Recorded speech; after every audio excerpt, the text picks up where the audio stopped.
Iran में उथल-पुथल, हंगामा और अशांति है। देश भर में विरोध प्रदर्शन तेज हो गए हैं, जिसने उसे एक बार फिर राजनीतिक और आर्थिक अनिश्चितता के दौर में धकेल दिया है। भारत के लिए ये संकट कोई दूर का नहीं है, क्योंकि ईरान भारत के सबसे महत्वपूर्ण क्षेत्रीय संपर्क मार्गों के केंद्र में स्थित है और वहां पर किसी भी तरह की अस्थिरता सीधे भारत के रणनीतिक और व्यापारिक हितों से जुड़ी है। तो आइए इस वीडियो में समझने की कोशिश करते हैं कि अगर ईरान में अशांति बढ़ी तो फिर ये भारत के लिए कैसे परेशानी का सबब बन सकती है। सबसे पहले बात करते हैं ईरान के बिगड़े हालात के बारे में। तो ईरान में बीते साल दिसंबर 2025 के अंत से शुरू हुए आर्थिक संकट के खिलाफ होने वाले प्रदर्शन अब बहुत बड़ा रूप ले चुके हैं। देश में शुरुआती विरोध तो महंगाई, बेरोजगारी और डॉलर के मुकाबले लगातार गिरती ईरानी मुद्रा को लेकर था, लेकिन अब इस शासन को चुनौती देता नजर आ रहा है।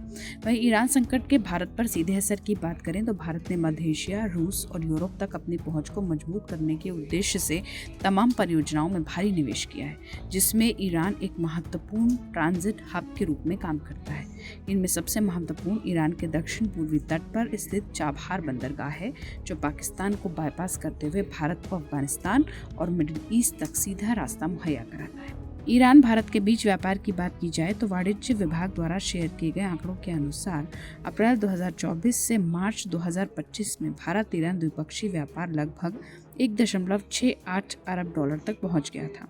इसमें भारत ने 1.24 अरब डॉलर का सामान निर्यात किया था, जबकि 0.44 अरब डॉलर का आयात किया गया था। इसके चलते नई दिल्ली को 0.80 अरब डॉलर का ट्रेड सरप्लस प्राप्त हुआ।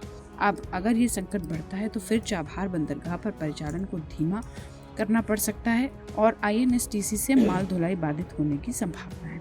वहीं हालिया सालों में भारत ईरान के 5 सबसे बड़े व्यापारिक साझेदारों में से एक रहा है। ईरान को भारत से पहुंचाए जाने वाले प्रमुख सामानों में चावल, चाय, चीनी, दवाइयाँ, कृत्रिम फाइबर, विद्युत मशीनरी और आर्टिफिशियल ज्वेलरी शामिल हैं।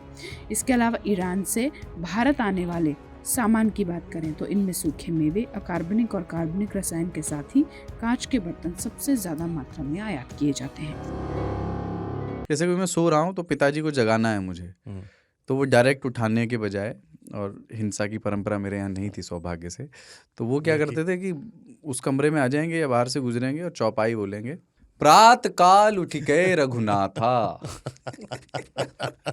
मात पिता गुरु नावही माता। कभी कभी मैं गुस्से में उठ करके अरे पापा चरण स्पर्श किया और सो गया। मैंने कहा अब मत उठाना।